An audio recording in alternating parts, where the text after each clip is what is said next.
Hello students, आज के इस वीडियो में हम बात करेंगे बीए सेकेंड ईयर के पेपर अबनॉर्मल साइकोलॉजी के बारे में। आज का जो हमारा कंटेंट है वो है causes of generalised anxiety disorder.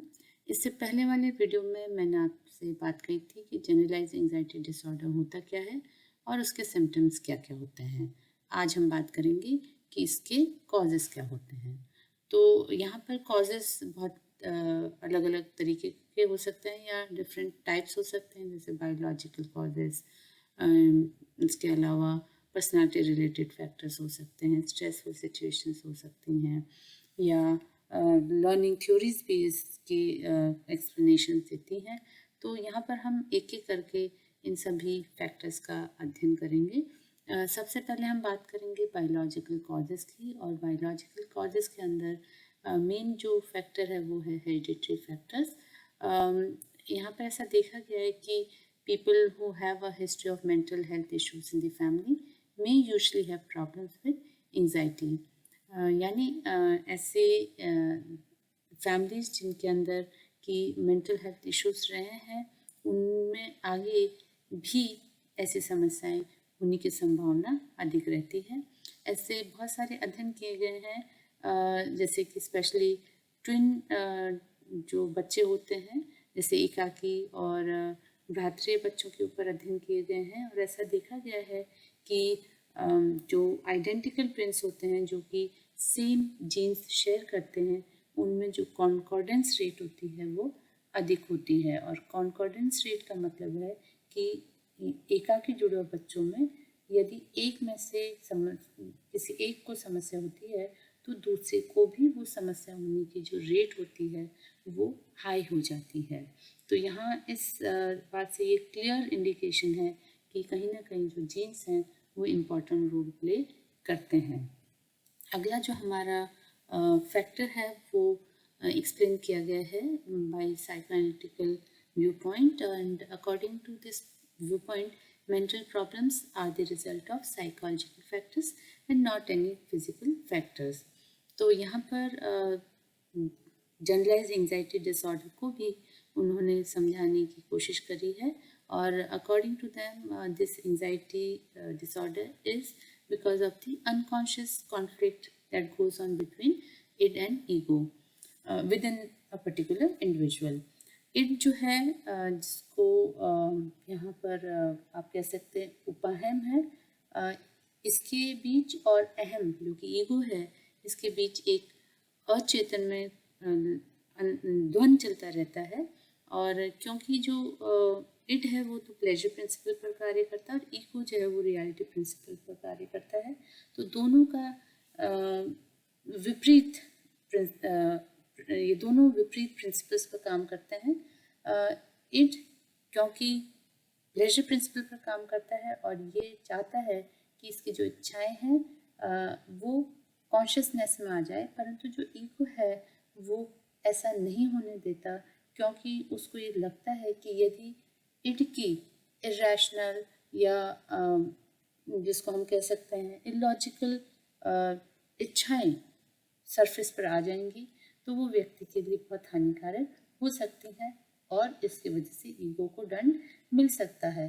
तो इसी की वजह से जो पेशेंट होता है उसके अंदर इस कॉन्फ्लिक्ट के कारण क्या होता है, एंजाइटी बनी रहती है। और क्योंकि ये जो कॉन्फ्लिक्ट चल रही है व्यक्ति के अंदर, ये आप देख सकते हैं अनकॉन्शियस में चल रही है, इसलिए रोगी को भी इन सब चीज़ों का कारण नहीं पता रहता, परंतु वो रोगी हमेशा चिंतित और आशंकित रहता है। ये था फ्रॉइड के अकॉर्डिंग जीएडी का एक्सप्लेनेशन। तीसरा जो हमारा फैक्टर है वो है फैक्टर्स रिलेटेड टू लर्निंग।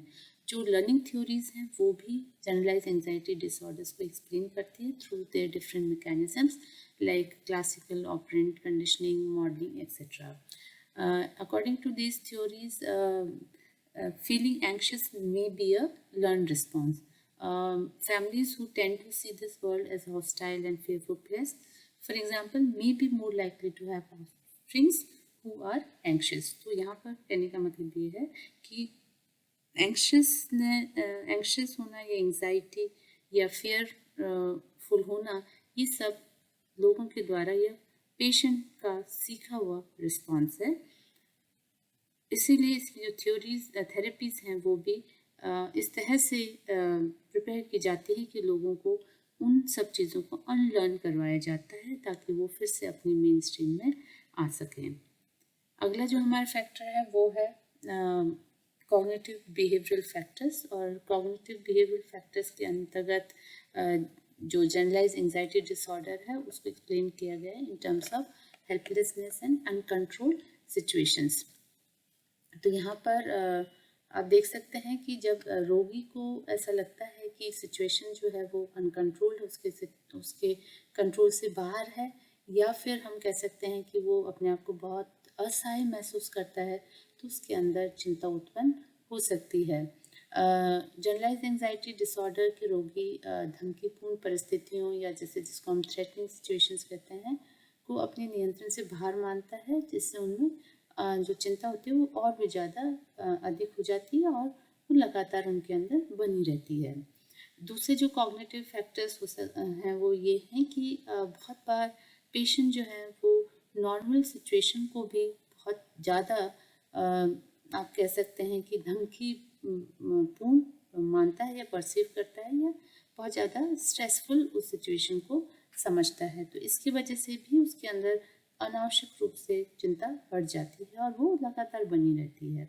तीसरा यहाँ पर जो कॉग्निटिव फैक्टर है वो है अटेंशन बायस, और अटेंशन बायस का मतलब होता है कि जो पेशेंट है वो उसका ध्यान उन उद्दीपकों पर ज़्यादा तेज़ी से जाता है जिनसे उनके अनुसार कुछ दैहिक हानियाँ हो सकती है या जहाँ उनको आलोचना, तिरस्कार आदि की संभावना अधिक होती है। तो यहाँ पर पेशेंट सेलेक्टिवली बेसिक नेगेटिव जो इन्फॉर्मेशंस होते हैं उनकी ओर अट्रैक्ट होता है।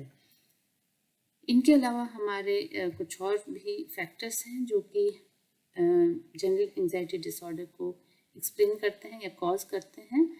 उनमें है जैसे stressful events, stress at work place, जैसे उनका वर्कलोड ज़्यादा हो जाए, या फिर loss of loved ones, loss in business, या जो रिलेशनशिप होते हैं उसमें कोई ना कोई समस्या, ये सारी चीज़ें जो है ये भी कहीं ना कहीं एक ट्रिगर के रूप में कार्य करती हैं एंजाइटी क्रिएट करने के लिए या उत्पन्न करने के लिए।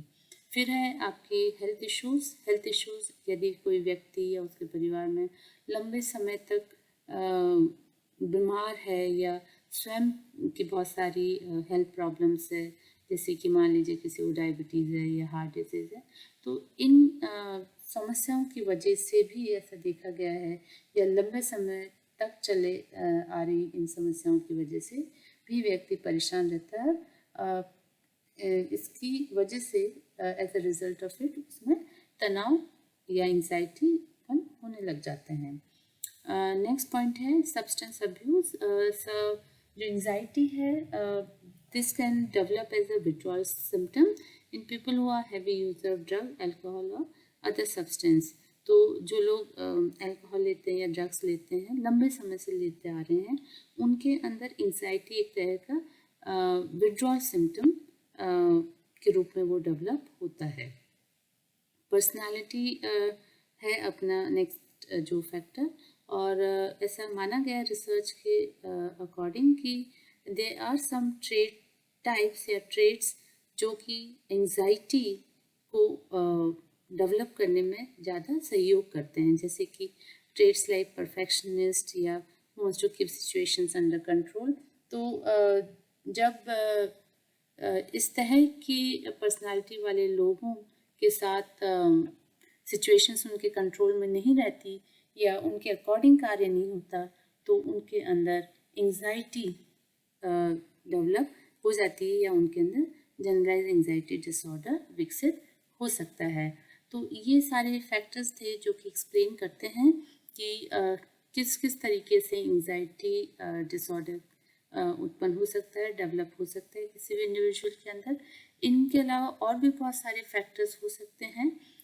दूसरा ये भी समझना ज़रूरी है यहाँ पर कि प्रत्येक रोगी के लिए अलग अलग फैक्टर जो है वो इम्पोर्टेंट रोल प्ले कर सकता है, और इसीलिए हमें इन सभी फैक्टर्स इनके ऊपर ध्यान देना है और इनका अध्ययन करना है कि किस तरह से ये एंजाइटी को डेवलप करने में सहयोग प्रदान करते हैं।